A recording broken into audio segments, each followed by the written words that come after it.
always been keen on the sons of Tappet. You know, we've done well with him. You know, he's broken out quite well. He's a beautiful mover, potentially a really nice two-turn horse going forward.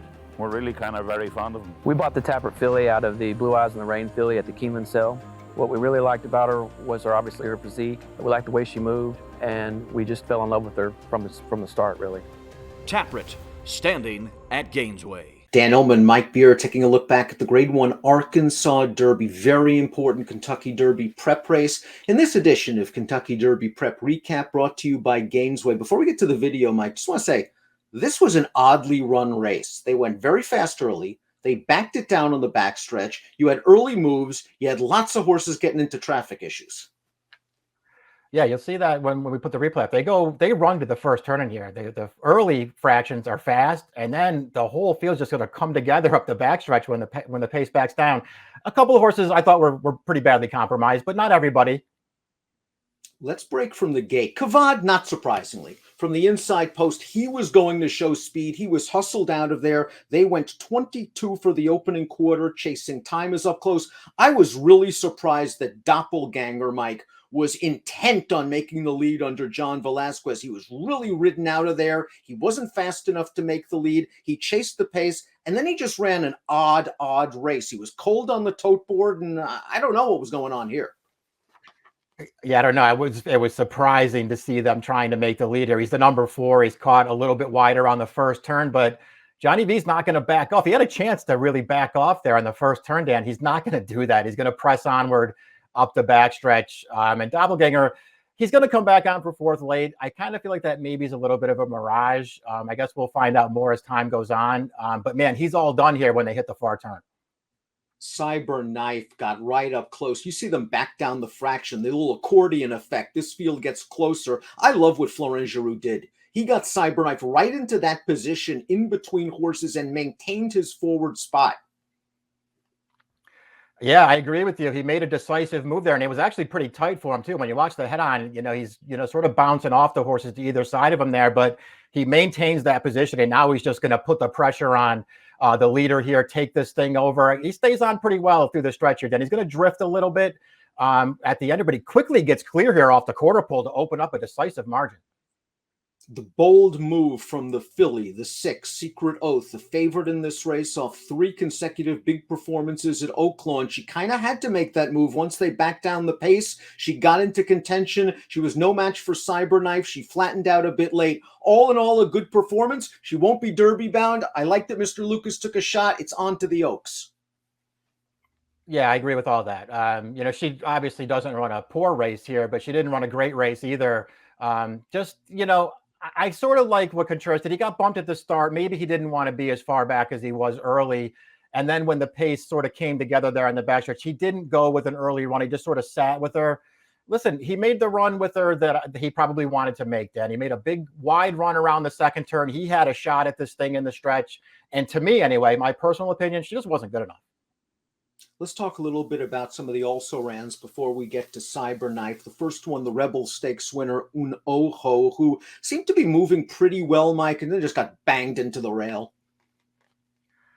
Yeah, I mean, you got to throw this race out for Un Ojo. Whether he was going to run or not, who knows? But he just got into a terrible spot around the second turn. He was trying. His rider, to his credit, was trying to get him involved in the race. It kind of felt like Un Ojo didn't have enough to close the gap. And then a horse dropped in front of him. He had to check and take up. He bounced off the rail, and his day was over at that point. He had plenty of excuses here. They could certainly press on to Kentucky, I guess, and go off at a big price in that race. I don't know about you. I was very surprised at the amount of money that we, the people, took in this race, coming off a win at Oaklawn Park. And he was a horse that was wide going into the first turn, Mike, wide on the second turn, kind of in between horses, but just didn't really finish with strength. Yeah, he didn't really run a particularly compelling race here. You're right. Got caught, maybe a little wide off the first turn. So his rider sort of took him back a little bit there to not get stuck on the far outside. But after that, he really didn't do anything. He was falling out of contention around the second turn, and he was nowhere at the end. We were curious to see if Ben Diesel would show a little bit more of his early speed that we saw earlier in his career, but that plan went out the window after the break. He was kind of pinched around. And after that, again, a situation where he came wide into the stretch after they backed down the pace, and he just didn't finish with these other horses. I think right now he's not a Derby horse. He's more of a grade 2, grade 3 type. Yeah, I think we look at it in the same way. I didn't see, the big excuse for him here. I was sort of hoping they would get more aggressive with him early, and they didn't. Kavad is a very useful horse. This distance is too far for him. These horses are probably too good for him. I still think they can make money with him going 7/8 to a mile down the road. Yeah, he's a really cool horse.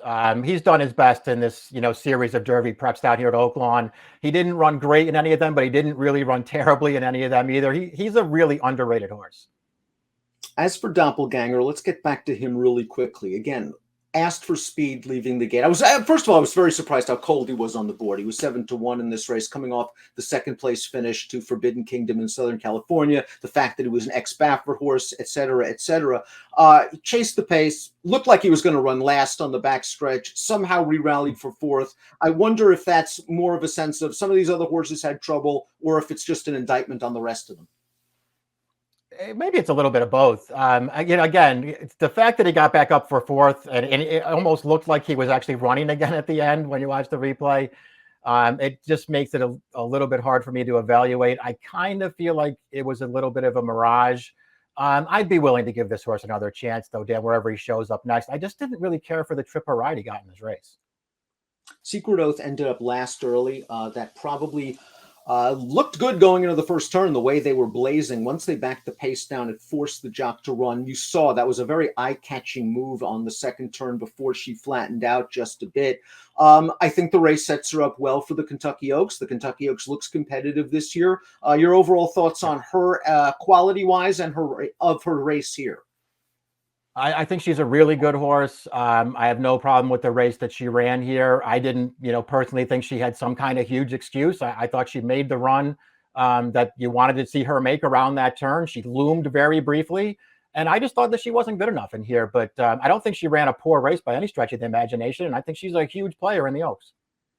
The runner-up, Barber Road, is a very consistent horse. He seems to show up each and every time, and I'm sure there are going to be some people that saw a little bit of trouble that he endured an upper stretch and are going to say this is the kind of horse, if he gets pace in the Kentucky Derby at a humongous price, can get into your number. Do you think his trouble was a little bit exaggerated in here? He was in between horses. I'm not sure he would have beaten Cyberknife with a clear trip. Yeah, he wouldn't have. I would say he wouldn't have beaten Cyberknife with a clear trip. It doesn't mean he didn't run an okay race here. All in all, I thought things worked out pretty well for Barber Road in this race. He did get in a little bit tight there in the upper stretch between horses, and it looked like maybe there was some, bumping going on there. And he, finished okay to prevail for second, but I think he only got second because Secret Oath didn't really finish that hard. Will he be a huge price in the Derby? Yes. Could he outrun his odds in that race? I guess he could. He hasn't really done anything to catch my attention so far. Now let's talk about the winner with a closer look on Cyberknife. He really has only run one quote-unquote bad race, and it wasn't that bad. The grade 3 Lecomte, 3 starts back. Brad Cox put blinkers on him that afternoon. He was keyed up, chasing a fast pace while very wide, and he paid the price in a race that went to closers. I love that Cox didn't chase the points after that race. He dropped him into a one other then, because this horse has been green in his races, and he still was a little bit green, winning the prep for the Arkansas Derby. He got a 92 buyer in the Arkansas Derby. He is a quirky green horse. He unseated Florent Giroux in the post parade, but he does have push button ability. You saw him get into the race when necessary. He was traveling sweetly on the turn, and he finished okay. Does he have to improve to win the Kentucky Derby? Absolutely. Yeah, he does. Both of the of these preps over the weekend, they both have to improve to win the Derby. Perhaps they can do it. Still relatively lightly raced, both of them. Cyberknife, as you mentioned, Dan, I think the thing with him is just has to get his act together. You can't, be as quirky as he is and make all those mistakes and expect to go on and be competitive in the Kentucky Derby. But I do think the talent's there for this horse. He just has to sort of get his head on straight. Agreed. And he'll be going into the Kentucky Derby off 4 route races, including this victory at 1 1/8 miles, and the buyers are slowly moving forward. They'll have to move forward again, but considering his pedigree, he's by Gun Runner, he's stoutly bred, he has tactical speed. There's something here with this horse. Whether the Derby is the race where he puts it all together remains to be seen. He should be a great price for great connections. Let's take a look at the prices for the Arkansas Derby. Cyberknife at 5-1 for Brad Cox, $13.60 to win. Barber Road second, Favorite Secret third. She goes to the Kentucky Oaks instead of the Derby. Cyberknife on his way to Churchill Downs on the first Saturday in May.